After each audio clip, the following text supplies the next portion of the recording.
Hi, this is Randhir here and welcome back to Trabuc Blue. हम लोग पढ़ रहे थे बॉटनी क्लास 11th। जो पहला चैप्टर आपका है diversity in living organisms. First lecture हो चुका है, सेकेंड है, तो हम लोग थोड़ा सा एक रिकैप लेंगे जो इससे पहले आपने पढ़ा है। क्लियर? तो रिकैप यह है कि इससे पहले जो आपने पढ़ा है, जो आपको पढ़ना है डाइवर्सिटी किसमें, in living world, diversity in living world. तो इसकी बात हम लोग डाइवर्सिटी की बात तो बाद में आएगी, क्योंकि डाइवर्सिटी आपने किसे कहा था, डाइवर्सिटी इज वेरिएशन, चीज़ें हो चुकी हैं। इन लिविंग वर्ल्ड से पहले बात आई थी कि इसका मतलब जो भी हम लोग बात करेंगे यहाँ से, तो ऑर्गेनिजम्स कितने होंगे हमारे, तो हमारी बात आई थी यहाँ पे कि ऑर्गेनिजम्स लिविंग आप किसे कहेंगे जिसमें लाइफ है। क्लियर? लाइफ क्या है, लाइफ का डेफिनेशन हो चुका है फिजिक्स के अकॉर्डिंग, केमिस्ट्री के अकॉर्डिंग, बायोलॉजी के अकॉर्डिंग, और जिसमें लाइफ है आप उसे कहेंगे लिविंग ऑर्गेनिजम्स। याद आ रही चीज़ें? और जो लिविंग ऑर्गेनिजम्स है तो उस लिविंग ऑर्गेनिज्म का कैरेक्टरिस्टिक फीचर आप देख रहे थे कितने हैं। तो लिविंग ऑर्गेनिजम्स के जितने कैरेक्टरिस्टिक फीचर्स हैं उसमें सारी चीज़ें एक साथ इन अ नट सेल, कि अगर ये लिविंग ऑर्गेनिज्म है तो पहला आपने क्या देखा है, इससे पहले ग्रोथ, देन रिप्रोडक्शन। याद आ रही चीज़ें? ग्रोथ है, रिप्रोडक्शन है, कंसिस्टेंस, मेटाबॉलिज्म, होमियोस्टासिस और अल्टीमेटली डेथ। ये सारी चीज़ें हो चुकी हैं पहले। तो हम लोग ग्रोथ कर रहे थे, आई होप दिमाग में आ रहा होगा सारा। इस सारी चीज़ों के बीच हम लोग किसकी बात की है, ग्रोथ की बात। तो ग्रोथ हो चुका है। ग्रोथ क्यों होता है इसका रीज़न भी है। ग्रोथ के साथ BMR का क्या रिलेशन है, BMR मैंने बताया था कि एक क्वेश्चन आपके नीट में होता है फुल फॉर्म से। BMR is what, the basal metabolic rate. Clear है? ये चीज़ें हो चुकी हैं सारी। तो अब पहले एक क्वेश्चन से स्टार्ट करते हैं जो आपने पहले पढ़ा है, क्योंकि एक क्वेश्चन से रिकैप आ जाएगा पूरा का पूरा। क्लियर? तो एक क्वेश्चन ये है कि जब, हाँ ये भी बता चुका हूँ कि ट्विन कैरेक्टर क्या होता है। ट्विन कैरेक्टर ऑफ ग्रोथ कौन सा है। क्वेश्चन एक दो क्वेश्चन करते हैं, जैसे कि ग्रोथ रिवाइज हो जाए आपका, उसके बाद चीज़ें आ जाएंगी रिप्रोडक्शन के साथ। चलिए क्वेश्चन कीजिए और इमीडिएट आंसर कीजिएगा इसका कि which one of the following, which one of the following is not a twin character. Which one of the following is not a twin character of living organism? Now growth, twin character of growth, and options are number 1 increase in mass,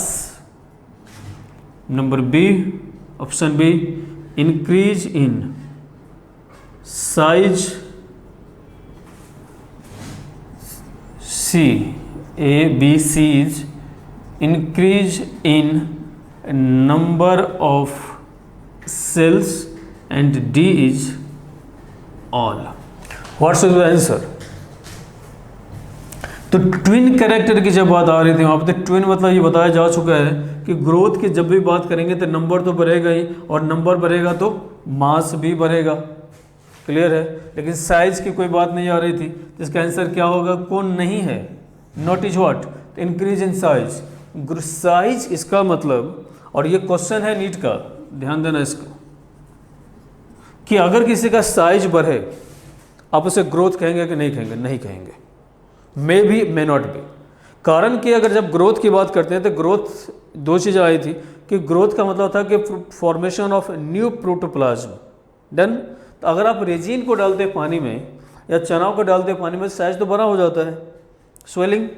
तो क्या अगर swelled हो जाए कहीं पे तो उसे आप ग्रोथ कहेंगे? नहीं कहेंगे। लेकिन अगर सेल का नंबर बढ़ जाए तो ऑब्वियस मल्टीप्लाइड हो के आ रहा है। मास कब बढ़ सकता है किसी का, जब आप उसके नंबर्स बनेंगे, या जिससे मिलकर वो ऑर्गेनिज्म बना हुआ है उसके जो कंपोनेंट्स हैं उसका नंबर बढ़े। That is increase in number of cells and increase in mass. ये दोनों क्या हो जाता है, ट्विन कैरेक्टर। साइज ग्रोथ का फैक्टर नहीं हो सकता है, और हो भी सकता है, डिपेंड करेंगे यहाँ पे। लेकिन अगर मैं सिर्फ ये कह दूँ कि increase in size twin character होगा कि नहीं होगा, नहीं। क्यों कि साइज अगर इंक्रीज किया तो ये गारंटी नहीं है कि ग्रोथ हो रहा होगा। क्लियर? एक और क्वेश्चन करें, चलिए नेक्स्ट। तो ट्विन कैरेक्टर कौन सा? नंबर ऑफ सेल्स का बढ़ना और दूसरा मास का बढ़ना, ना कि साइज का बढ़ना। Next question is which one of the following is the defining. ये क्वेश्चन भी नीट का है, तो जो भी टर्म पढ़ेंगे आप उससे रिलेटेड जितने क्वेश्चंस बनते हैं वो सबको साथ ही साथ करते चलेंगे। Which one of the following is defining property of living organisms.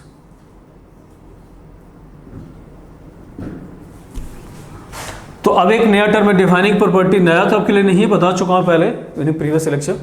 तो ऑप्शंस आर इंटरससेप्शन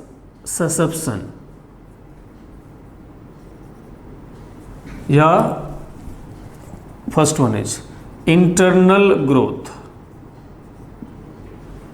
इसका दो तरह से ऑप्शन करते हैं। Number option B external growth,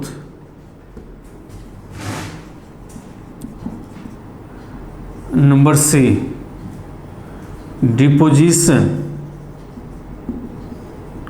of substances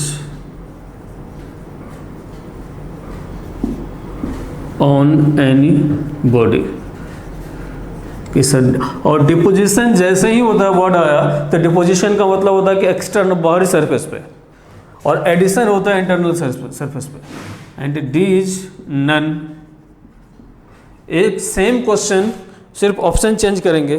पहला तो यह है ऑप्शन, और इसमें आंसर क्या हो जाएगा? तो डिफाइनिंग प्रॉपर्टी बता चुका हूं आपको। डिफाइनिंग प्रॉपर्टी का मतलब आउट, जब अपने ग्रोथ का टाइप देखा था तो एक था इंटरनल ग्रोथ, दूसरा था एक्सटर्नल ग्रोथ। इंटरनल ग्रोथ का ही दूसरा नाम है इंटरसेप्शन, और एक्सटर्नल का नाम था एक्रिएशन। याद आ रहा है? और जब इंटरनल ग्रोथ हो रहा होता है कहीं पे तो इंटरनल ग्रोथ किसके कारण हो रहा था? Due to addition of substances, add होना। और जब एक्सटर्नल की बात थी तो यह हो रहा था किसके कारण? Due to deposition of. तो जब डिपॉजिट की बात करेंगे, लेट अगर कोई ऑर्गेनिज्म है यहाँ पे और इसके बॉडी पर आप डिपॉजिट कर दे बाहर से कुछ, तो ऑब्वियस लग रहा है कि ग्रोथ हुआ होगा। अगर ऐसा डिपोजिशन के बाद लग रहा था, इसको क्या कहते हैं? एक्सटर्नल। तो लेकिन डिपोजिशन कभी भी डिफाइनिंग नहीं होगा, मतलब कैरेक्टरिस्टिक फीचर नहीं आएगा। आंसर क्या आ जाएगा? Internal growth is the defining property of living organisms. और ये क्वेश्चन है किसका? नीट का। तो व्हाई इंटरनल, और इसी इंटरनल ग्रोथ का दूसरा नाम क्या था? इंटरससेप्शन। इंटरससेप्शन। और एक्सटर्नल ग्रोथ का दूसरा नाम आ रहा था एक्रीशन। चीज़ें पहले से याद है सारी। तो ये दो क्वेश्चन बस आपके ग्रोथ से रिलेटेड। तो ग्रोथ कंप्लीट है ना। और ग्रोथ होता है किसके कारण है? द रीजन ऑफ ग्रोथ या सब्सटेंसेज ऑफ ग्रोथ। प्रोटोप्लाज्म बता चुका हूं आपको, एपोप्लाज्म बता चुके हैं। What is apoplasm? ये सारे क्वेश्चंस अच्छे हैं, बता चुके हैं आपको। अब आज जो पहला था ग्रोथ हो चुका। ग्रोथ लिविंग ऑर्गेनिज्म का जो कैरेक्टरिस्टिक प्रॉपर्टी है। और सेकेंड वन जो आज करेंगे complete, that is reproduction.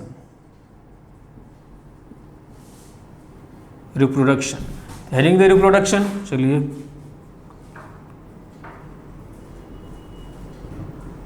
Reproduction. जब रिप्रोडक्शन की बात करते हैं तो व्हाट इज रिप्रोडक्शन? एक बायोलॉजिकल प्रोसेस है जिसमें लिविंग ऑर्गेनिजम्स अपने ही तरह के ऑर्गेनिज्म को रिप्रोड्यूस करता है। क्लियर? तो ये कहना जरूरी कि अपने ही तरह का process in which living organisms या ऑर्गेनिजम्स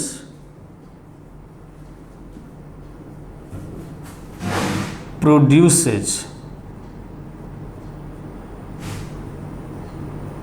देयर ऑफ स्प्रिंग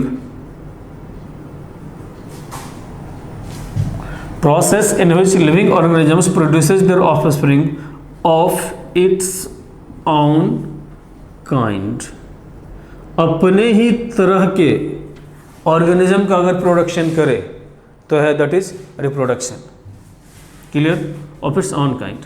अब बात आती है इसका, इस ग्रोथ, इस लिविंग ऑर्गेनिज्म से क्या मतलब है. ठीक. तो अब बात आती है, पहले ये जब रिप्रोडक्शन की बात करें तो यहाँ दो वर्ड है, एक री और दूसरा क्या है, प्रोडक्शन. मतलब दोबारा पैदा हो रहा है. और रिप्रोडक्शन के बाद अगर थोड़ा सा हम चलें क्वेश्चन के अकॉर्डिंग, तो जो सबसे पहले किसने बताया सेल के रिप्रोडक्शन के बारे में, तो आपने पढ़ा होगा इससे पहले 9th या 10th में कि सेल थियोरी की बात आई थी. सुनिएगा जरा. जब सेल थियोरी की बात करें, सेल थियोरी दिया किसने, स्लाइडेन एंड स्वान ने. स्लाइडेन एंड स्वान ने दिया था. क्लियर है? बट जो क्वेश्चन पूछा जाता है नीट में, इस सेल थियोरी को कंप्लीट किसने किया. Cell theory is completed by, किसके द्वारा, और यहीं से रिप्रोडक्शन स्टार्ट हुआ है हमारा, by that biologist is Rudolf Virchow. Done. और रुडोल्फ वर्चो ने जो दिया था, कैसे कंप्लीट किया, एक थ्योरी के द्वारा, और उस थ्योरी का नाम क्या था, सेल लीनिएज थ्योरी. और ये बहुत फेमस स्टेटमेंट है. सेल लीनिएज थ्योरी कंप्लीट करता है किसको, सेल थ्योरी को. तो सेल लीनिएज थ्योरी क्या है, अब बिल्कुल याद आ जाएगा, दैट इज ओमनिस सेलुला ई सेलुला. याद आ रही चीज़ें. और इसका जब हम लोग मीनिंग अपने अकॉर्डिंग निकालते हैं, अपनी इंग्लिश के अकॉर्डिंग, तो new cells arises from its pre existing cells. Clear है? What, new cells arises from its pre existing cells. तो ये जो अराइजेज की बात है, इसका मतलब सेल के रिप्रोडक्शन की बात है कि नया सेल आया कहाँ से. तो नया सेल कहाँ से आ रहा है, पुराने सेल से ही आ रहा है. इसका मतलब जब रिप्रोडक्शन की बात करेंगे, तो रिप्रोडक्शन जब एक सेल से दूसरे सेल की तरफ जाते हैं आप, तो जब एक सेल से दूसरे सेल की तरफ जाएंगे, तो एक सेल से अगर दूसरा बनता है, that process is cell reproduction या सेल डिवीजन. क्लियर? तो जो पहला रिप्रोडक्शन की बात करेंगे, कहाँ से आएगा, वो सेल के साथ ही आएगा. क्लियर है? ये तो एक पहले की चीज़ें हैं, एक रिकैप आपके लिए जो आपने पहले पढ़ा होगा कि व्हाट इज रिप्रोडक्शन. एक प्रोसेस है किस चीज़ का, फॉर्मेशन ऑफ न्यू ऑर्गेनिजम्स. कैसा ऑर्गेनिज्म, अपने ही तरह के ऑर्गेनिज्म का फॉर्मेशन, उसको क्या कहेंगे, रिप्रोडक्शन. तो ठीक है, चलो ये माना. तो रिप्रोडक्शन का पर्पस क्या है, क्यों होता है रिप्रोडक्शन. क्या रिप्रोडक्शन लिविंग ऑर्गेनिजम्स के लिए जरूरी है, उसके सर्वाइवल के लिए. अगर रिप्रोडक्शन ना हो तो क्या ऑर्गेनिज्म का डेथ हो जाएगा, हाँ या ना. नहीं. इसका मतलब रिप्रोडक्शन सरवाइव करने के लिए ज़रूरी नहीं है. तो इसका मतलब कुछ और चीज़ के लिए होगा. सर्वाइवल के लिए अगर ज़रूरी नहीं है, इसका मतलब वो डिफाइनिंग कैरेक्टर भी देखिए जरा. पहले लिख लें इसका पर्पस क्या है. ये भी पूछा गया मेडिकल के एग्ज़ाम में आपके नीट में कि रिप्रोडक्शन का पर्पस क्या है. पॉपुलेशन बढ़ाना मेन पर्पस नहीं, सरवाइव जिंदा रहना नहीं, बस एक ही है, दैट इज टू मेंटेन. और ऐसा क्यों है आपको बताते हैं अभी. To maintain the continuity of a race या फिर species. According to option answer करेंगे. मतलब कोई अगर एक स्पीसीज की बात कर ले, या जैसे लेट मान लो ह्यूमन बींग की बात कर लो, ह्यूमन बींग है, लेट मान लो कयामत आ गया, कोरोना से, और कभी तो कोरोना काल चल रहा है, इससे और डेडली वायरसेज आ जाए, नेचुरल डिजास्टर्स वगैरह हो, और इस पूरी कायनात में सिर्फ 2 ह्यूमन बचे, एक मेल और दूसरा फीमेल, बस 2 बचे यहाँ पे. अगर ये दोनों बचता है यहाँ पे, आप सोचो जरा कि अब अगर ये लोग रिप्रोड्यूस ना करें तो एक जनरेशन आएगा, एक वक्त आएगा, बोलता है ना, जब, और उस वक्त में आप भूल जाएंगे कि कोई ह्यूमन नाम का स्पीसीज भी था, जैसे कि डायनासोर के साथ हुआ है। जुरासिक पीरियड में डायनासोर डोमिनेंट हुआ करता था, और अभी हमारे टाइम में बोला जाता है कौन सा स्पीसीज डोमिनेट कर रहा है, दैट इज सेपियंस जो हमारा है। उसका नाम क्या हमारा, होमो सेपियंस। हाँ सही है। तो होमो सेपियंस अभी डोमिनेट कौन कर रहा है, होमो सेपियंस। जुरासिक पीरियड में कौन कर रहा था, डायनासोर। बट आज डायनासोर है क्या, नहीं।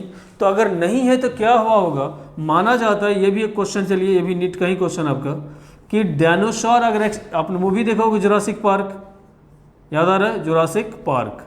तो जुरासिक इसलिए कि जुरासिक पीरियड का नाम है। उस पीरियड में सबसे ज़्यादा डोमिनेट कौन कर रहा था, डायनासोर। तो डायनासोर एक्सटिंक्ट हो गया, अभी डायनासोर नहीं है। तो इसके एक्सटिंक्शन का कारण भी पूछा जाता है कि डायनासोर एक्सटिंक्ट क्यों हुआ। तो एक्सटिंक्शन का कारण 2-3 बता देते हैं आपको, बट लेट मान लो कि कुछ भी हो गया होता है और 2 डायनासोर बचता है, एक डायनासोर कोई होता है जो आगे रिप्रोड्यूस कर पाता, अगर क्या होता तो आज तक कहीं ना कहीं कोई ना कोई तो डायनासोर होता एक भी, बट डायनासोर अभी है नहीं। मतलब क्या कि डायनासोर का एक्सटिंक्शन हो चुका है, मतलब इसका स्पीसीज अब खत्म हो गया है, इसका स्पीसीज कंटिन्यू नहीं है। तो किसी भी स्पीसीज को अगर कंटिन्यू रखना है सरवाइव करके या उसको मेंटेन करना है, तो उसके लिए क्या प्रोसेस है, रिप्रोडक्शन। कि अगर एक ऑर्गेनिज्म है वो रिप्रोड्यूस करे तो एक नेक्स्ट आएगा, नेक्स्ट जनरेशन का, और अगर रिप्रोडक्शन करना बंद कर दे तो क्या होगा, वो उसका जनरेशन वही ब्लॉक। जब उसका जनरेशन वही ब्लॉक, तो ग्रेजुअली क्या होगा, वो एक्सटिंक्ट होने की कगार पे आएगा। और इस सबको पढ़ेंगे आप आगे, ज्योग्राफी में आपने पढ़ा होगा, red data book, endangered species, vulnerable species, ये सारी चीज़ें इसी के अंतर्गत आती हैं। तो जुरासिक पार्क, और इसके एक्सटिंक्शन का कारण क्या है, फॉल ऑफ इरिडियम, बस आपको याद रखना है।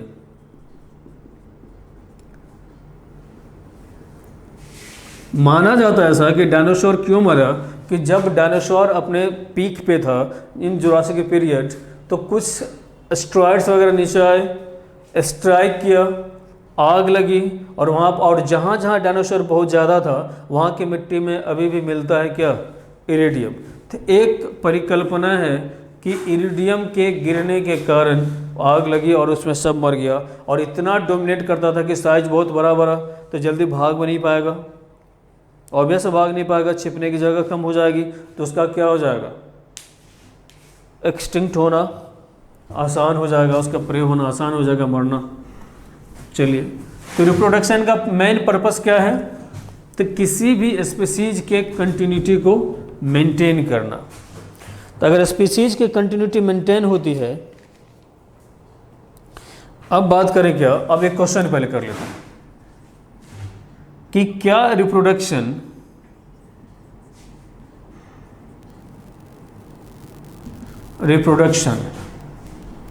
Is essential for survival, yes और नो करना आपको। जिंदा रहने के लिए रिप्रोडक्शन जरूरी है या नहीं, नहीं, आप बगैर रिप्रोडक्शन के भी जिंदा रह सकते हैं। बहुत सारे ऐसे जैसे जिन्होंने शादी नहीं करी, अगर उनके बच्चे नहीं है तो ऐसा तो नहीं वो जिंदा नहीं है, जिंदा है।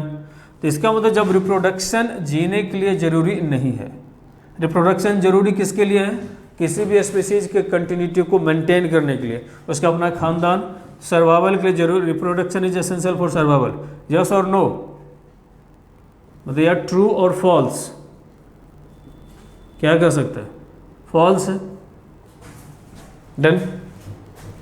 चलिए, अब बात आती है यहाँ से कि जब रिप्रोडक्शन की बात करें तो रिप्रोडक्शन कहाँ करेंगे आप, ऑर्गेनिजम्स में। ऑर्गेनिजम्स कितने तरह के, यूनी और सेलुलर और मल्टी सेलुलर। तो अब जब रिप्रोडक्शन के लिए मान लो कि एक सेल है, सेल में डिवीजन होता है, आप जानते हैं थोड़ा सा ही इसके बारे में कि दिस इज माइटोसिस। तो माइटोसिस में होता क्या है, एक सेल से कितने सेल्स बने आपके, 2 छोटे छोटे सेल्स बन गए।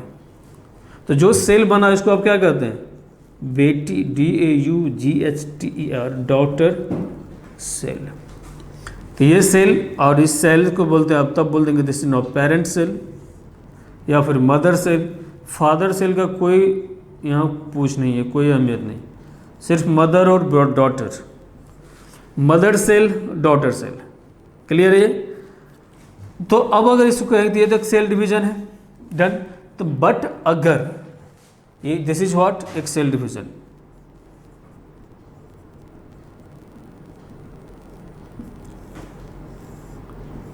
अगर ऑर्गेनिजम्स यूनिसेलुलर हो, लेट इन यूनिसेलुलर ऑर्गेनिजम्स, जैसे लेट अमीबा की बात कर लो, ठीक। तो अगर इसमें डिवीजन होता है तो यहां भी एक दो छोटो अमीबा बन जाए, यहां पे तो लग रहा है लगभग वही सेल डिवीजन ही हो रहा है। अगर ये भी एक यूनिसेलुलर है, मतलब एक cell, unicellular is what, uni is one, cellular of cell organisms, तो वैसा ऑर्गेनिज्म जो बना है कितने सेल से, वन सेल का organism. And we are what, uni और मल्टी, हमारी बॉडी में एक सेल्स हैं कि बहुत हैं। हाँ ये भी चलो याद कर लो, हमारी बॉडी में टोटल कितने सेल्स हैं, कैलकुलेटेड है पूरा का पूरा number, the 50 trillion cells in our body, soft 50 trillion cells. और कहाँ एक सेल की बात कर लेते हैं, तो जब यूनिसेलुलर में आते हैं आप, तो ऑर्गेनिज्म जो बना कितने सेल से, वन सेल्ड ऑर्गेनिज्म, या लिख सकते हैं यहाँ से एक लाइन में क्या, वन सेल्ड ऑर्गेनिजम्स। जो वन सेल्ड ऑर्गेनिज्म है वो कम्प्लेक्स होगा कि सिंपल होगा, सिंपलेस्ट स्टेज में होगा। तो अब यहाँ पे इसको क्या कहिए, एक तरह से कह सकते हैं सेल डिवीजन ही है। एक सेल डिवाइड होकर दो बनाया, यहाँ पे तो एक सेल पेरेंट सेल से डॉटर सेल, यहाँ पेरेंट अमीबा से डॉटर अमीबा अगर बना है, तो आप इसको क्या कह सकते हैं, ये सेल डिवीजन है या नहीं है, सेल डिवीजन है। और हम इसको रिप्रोडक्शन कह सकते हैं, नहीं कह सकते, एक अमीबा से दो अमीबा बना अगर ऑर्गेनिज्म है तो ये रिप्रोडक्शन भी है, इसका मतलब रिप्रोडक्शन। अब देखो एम्स का एक क्वेश्चन कितना प्यारा सा है कि in unicellular organisms reproduction and cell division synonymous हो सकता है या नहीं हो सकता है, हो सकता है। तो in unicellular organisms reproduction and cell division is synonymous. Clear है ये, इसे हटाऊं।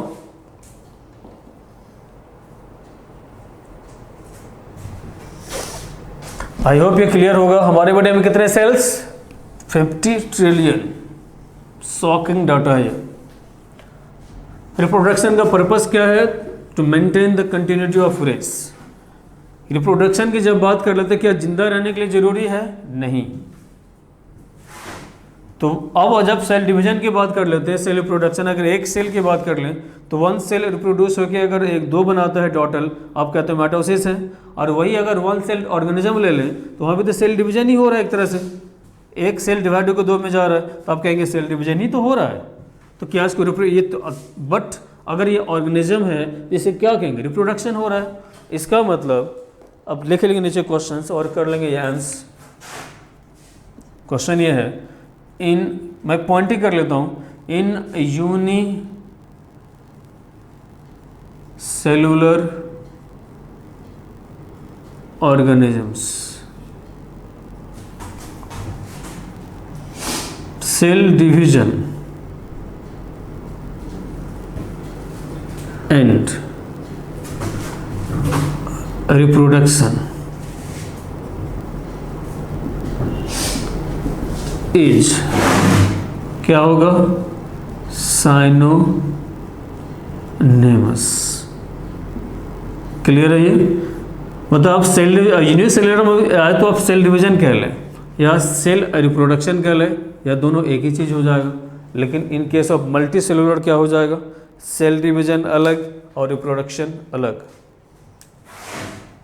But in case of multicellular organisms cell division and reproduction is not synonymous. इसका मतलब ये नहीं कहेंगे एंटोनिमस होगा, ऐसा कुछ नहीं। मतलब ये मल्टी सेलुलर में सेल डिवीजन अलग प्रोसेस है और रिप्रोडक्शन अलग प्रोसेस है, जो हमारे किस हम समझते हैं। अगर हम लोग अपनी बात करें, खुद सोचो जरा, अगर हम लोग अपनी बात करें, हमारे बॉडी में सेल डिवीजन हो रहे हैं कंटिन्यू, न्यू सेल्स बनते जा रहे हैं, तो रिप्रोडक्शन कहाँ हो रहा है? तो रिप्रोडक्शन का मतलब सेल का रिप्रोडक्शन होना होता है कि ऑर्गेनिज्म का बनना। अगर ह्यूमन बींग है तो न्यू ऑर्गेनिज्म आएगा तभी तो रिप्रोडक्शन की बात कर लेंगे। दैट्स वाई ये साइनोनिमस नहीं हो रहा है। क्लियर है ये? चलिए ना हटा दो। तो साइनोनिमस कौन सा हो जाएगा? सेल डिवीजन रिप्रोडक्शन किस ऑर्गेनिज्म में? यूनिसेल्युलर और multi cellular. Unicellular, multi cellular में बिल्कुल चांस नहीं है, क्योंकि मल्टी सेल्युलर अगर ऑर्गेनिज्म है तो जो रिप्रोड्यूस होकर जो ऑर्गेनिज्म आएगा वो भी क्या होगा? मल्टी सेल्युलर ही होगा। जबकि सेल डिवीजन में कोई एक सेल डिवाइड करके दो सेल में जाएगा। चलिए ना, अब एक बात करेंगे इसको स्टार, और ये है इम्पोर्टेंट, मतलब यहाँ से क्वेश्चन है। रिप्रोडक्शन इंक्लूसिव प्रॉपर्टी है या नहीं है, या डिफाइनिंग कैरेक्टर है या नहीं है? Reproduction is not an inclusive character या प्रॉपर्टी।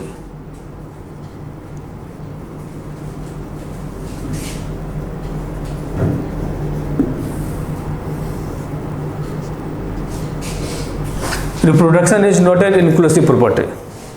इस चीज़ को समझते हैं, ये क्वेश्चन है सबसे। जबकि लगता है कि ऐसा नहीं हो सकता भाई, कि जब रिप्रोडक्शन की बात करेंगे तो ये तो लिविंग ऑर्गेनिज्म का कैरेक्टरिस्टिक फीचर है कि लिविंग है तो रिप्रोडक्शन होगा। क्या ये सही लग रहा है कि लिविंग है तो रिप्रोड्यूस करेगा? ये सही लग रहा है सर? नहीं होगा। क्यों? देखो जरा, क्यों इनक्लूसिव नहीं है? रीजन ही कर लेते हैं, रीजन या बिकॉज। इसका कारण क्या है?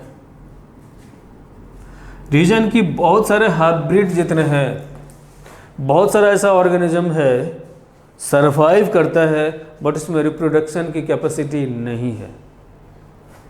वाई? रीजन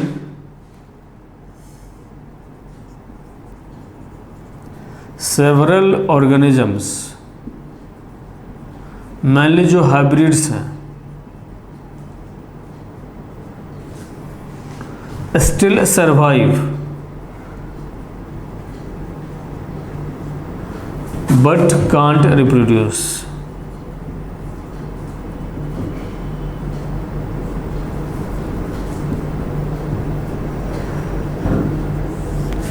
बहुत सारे ऑर्गेनिज्म ऐसे हैं जो अभी सरवाइव तो कर रहा है बट रिप्रोड्यूस नहीं कर रहा है। एग्जाम्पल ले लीजिए, आपको पता चलेगा इससे कि रिप्रोडक्शन जरूरी है या नहीं है। फर्स्ट वन इज कि अगर मैं कह दूं म्यूल, याद आ रहा है? Second one hinny, third one tigon, fourth liger, fifth और कोई नाम बोलो। हाँ, एक इम्पोर्टेंट एक स्टार्ट कर लेता हूँ, वर्कर हनी बी।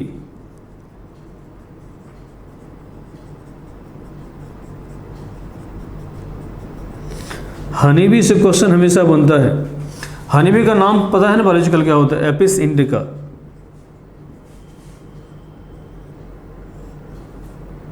इसमें बहुत सारी बातें, बहुत डिटेल में पढ़ना है इसको आपको। इसका डांस भी होता है जो पेवलॉप ने निकाला था, और एक और बढ़ा लें, स्ट्राइल ह्यूमन बीइंग।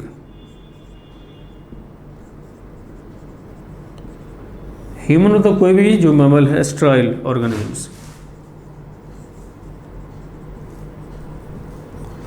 स्ट्राइल का मतलब क्या होता है जानते हैं ना आप? मतलब वो फर्टाइल नहीं है, मतलब वो प्रोड्यूस नहीं कर सकता है। तो यहाँ पे कोई भी म्यूल कैसे बनता है सारी चीज़ें पता है। Tigon, tiger, lion, lion, liger, liger, lion और टाइगर। तो ये सारे जितने ऑर्गेनिजम्स हैं इस सब में रिप्रोडक्शन की कैपेसिटी नहीं है, कांट रिप्रोड्यूस।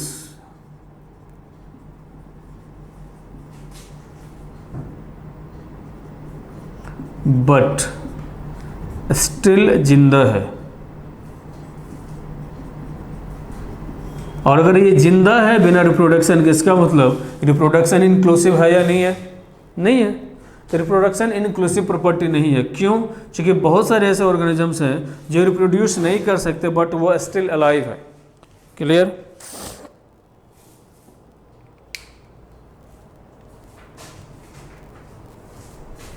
हटा दो। इसका मतलब इस आप रिप्रोडक्शन को आप डिफाइनिंग प्रॉपर्टी कहेंगे कि नहीं कहेंगे? डिफाइनिंग प्रॉपर्टी का मतलब होता है जो उसका कैरेक्टरिस्टिक है। हटाऊं? चलो,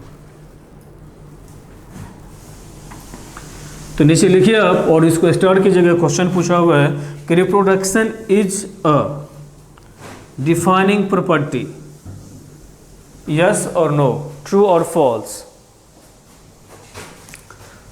तो नीचे कर लेंगे नेक्स्ट पॉइंट, स्टार अगेन कर लेंगे। स्टार का मतलब क्या है? ये AIPMT का पूछा हुआ है कि reproduction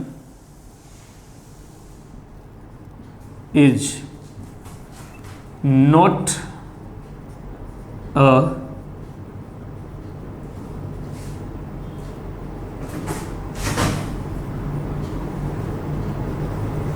defining property.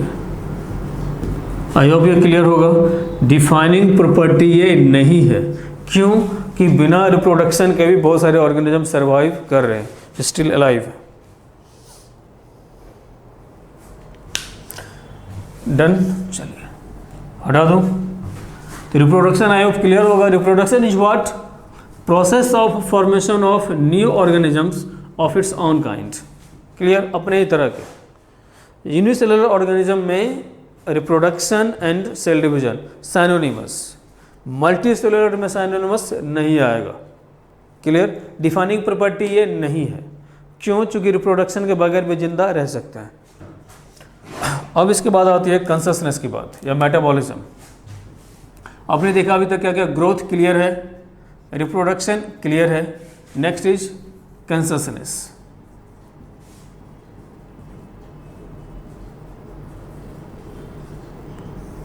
Consistence, consistence मतलब होता क्या है? बोलते हैं ना बहुत कंसियस है कोई। कंसियस मतलब ऐसा नहीं कि बस जानता है तो वो कंसियस है, रिस्पॉन्ड भी करे। मान लीजिए कोई अगर कोमा में है कहीं पे, आप उसे टच करें तो आपको कैसे पता चलेगा कंसियस है कि नहीं है? टच किया तो वो रिस्पॉन्ड करेगा। मतलब पहले अवेयर भी हो और रिस्पॉन्ड भी करे। किससे? किसी भी तरह के चेंज से जो आपके एटमॉस्फेयर में हो रहा है। और बायोलॉजी में उसी चेंज को कहते हम लोग क्या? स्टिमुलस। तो what is consciousness? The awareness,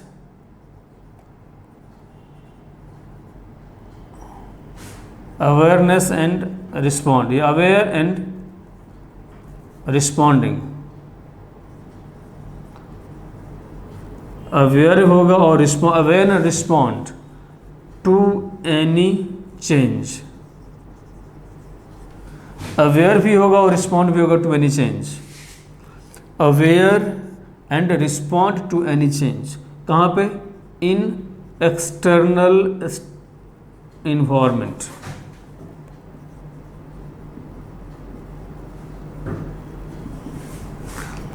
done? तो ये जो चेंज की बात करते हैं, तो जो भी चेंज हम लोग कहते हैं अपने लैंग्वेज में चेंज है, बायोलॉजी इसी को क्या कहता है? स्टिमुलस है। तो जो चेंज आएगा, चेंज को क्या कहते हैं आप? Stimulus. What is stimulus? Any change in surrounding. तो जो ऑर्गेनिज्म जहाँ पे है, अगर वहाँ पे कोई चेंज हो रहा है तो स्टिमुलस कोई बड़ी बात नहीं, चेंज का ही नाम है। हम लोग कहेंगे चेंज है इंग्लिश में, हिंदी में परिवर्तन है, और बायोलॉजी इसको बोलता है वो स्टिमुलस है। तो जो स्टिमुलस में, अगर स्टिमुलस इज व्हाट? कोई भी चेंज कहाँ पर? जहाँ वो ऑर्गेनिज्म सर्वाइव कर रहा है। अब ये स्टिमुलस चेंज कितने तरह का हो सकता है? दो तरह का, या तो वो फिजिकल होगा या फिर वो केमिकल होगा। तो अगर फिजिकल चेंज है तो कहेंगे फिजिकल स्टिमुलस है, केमिकल चेंज है तो कहेंगे केमिकल स्टिमुलस है। डन। तो अगर कोई चेंज आपके सराउंडिंग में कहीं पे हो रहा है और उस चेंज से आप अवेयर हैं और रिस्पॉन्ड भी कर रहे हैं कि यस और नो, मतलब बेहतर है, चाहिए या नहीं चाहिए, उसी को क्या कहते हैं आप? Consciousness.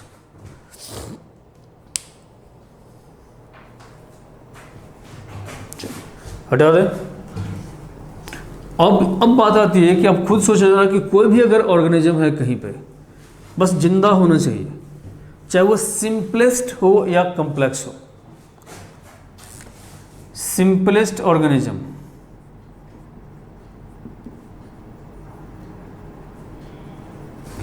To most complex organism.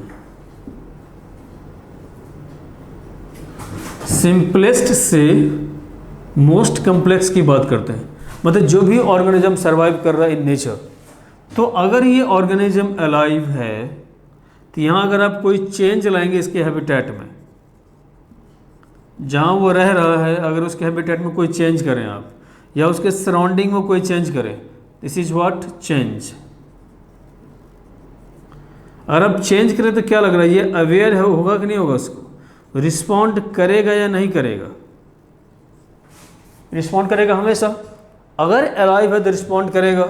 और कम्प्लेक्स की अगर बात करें, यहाँ पे अगर कोई चेंज करे इसके एटमॉस्फेयर में या इसके सराउंडिंग में, इसका मतलब अगर कोई स्टिमुलस आप दे रहे हों किसी तरह से, तो जो स्टिमुलस आपने दिया है उस स्टिमुलस को लेकर वो अवेयर है होगा और उसको क्या करेगा, वो रिस्पॉन्ड करेगा। या तो उसके लिए बेहतर होगा या उसके लिए बुरा होगा। बेहतर होगा तो ग्रोथ बढ़ेगा, डेवलप होगा, और अगर बुरा होगा तो उसका डेथ होगा। Done.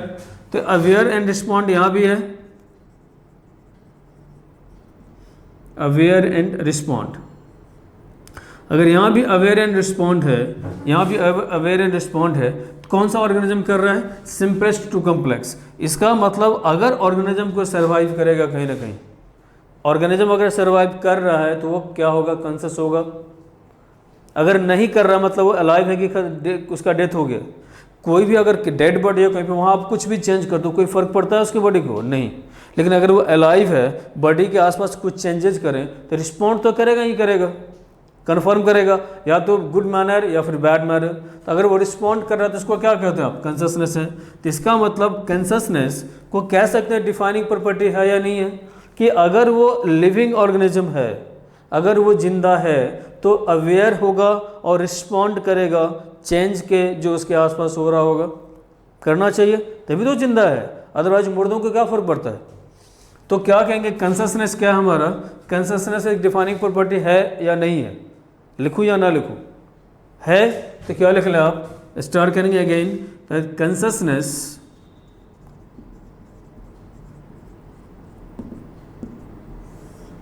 is a defining property.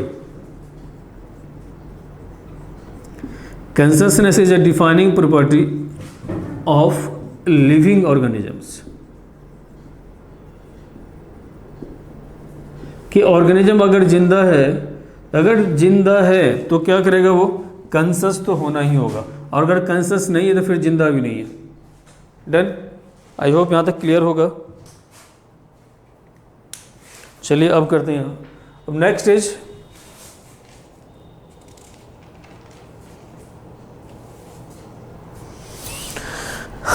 हटा दो, या थोड़ा सा मैं इसको दिखाता हूँ आपको, आपका मैकेनिज्म जो आपने 10th में पढ़ा होगा। आपने पढ़ा है नर्वस सिस्टम, बिल्कुल पढ़ा है।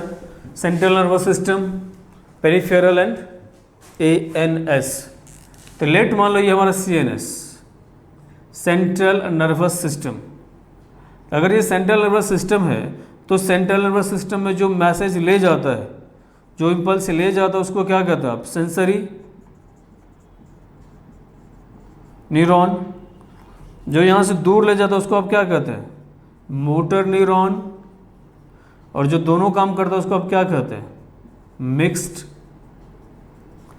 और ये चीज़ें sensory neuron, these are what? Neuron. Done. Mixed neuron, motor neuron. तो सेंसरी मैसेज किधर ले जा रहा है, टुवार्ड्स सीएनएस। और सीएनएस का मतलब कितनी चीज़ें, सीएनएस में दो चीज़ें हैं हमारा, एक ब्रेन और दूसरा क्या है, स्पाइनल कॉर्ड। डन, ब्रेन और स्पाइनल कॉर्ड। तो जो भी मैसेज टुवार्ड्स ब्रेन या स्पाइनल कॉर्ड ले जा रहा है उसको कहेंगे सेंसरी है। जो अवे फ्रॉम ले जा रहा है उसको कहेंगे अब मोटर है। जो दोनों तरफ ले जा रहा है उसको अब क्या कहेंगे, मिक्स्ड है। डन। अब सोचो जरा कि कहीं अगर आप अलाइव हैं, कहीं अगर टच करें कुछ, लेकिन मान लो आग कहीं जल रही है, आपने टच किया, जैसे ही टच किया तो आपके normal atmosphere is this one.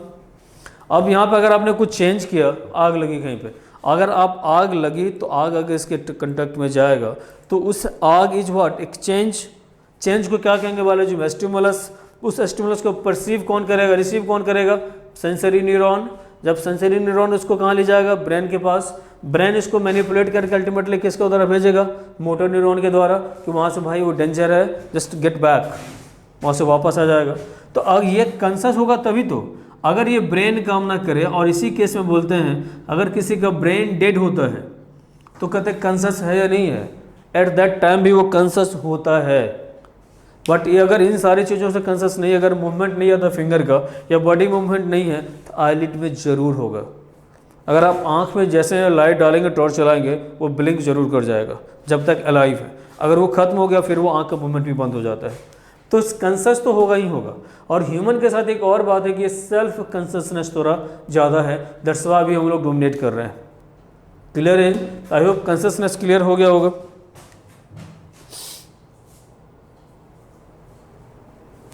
चलिए now next last one is, हटा दो इसे। तो कंससनेस डिफाइनिंग प्रॉपर्टी होगा, बिल्कुल होगा। नाउ ऑर्गेनाइजेशन,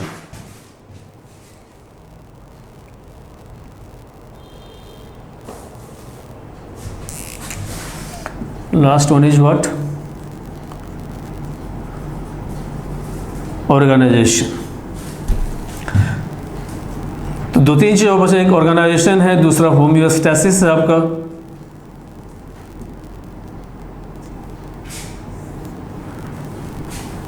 डेथ, होम्योस्टैसिस, इन सारे को करते हैं नेक्स्ट क्लास में क्लियर।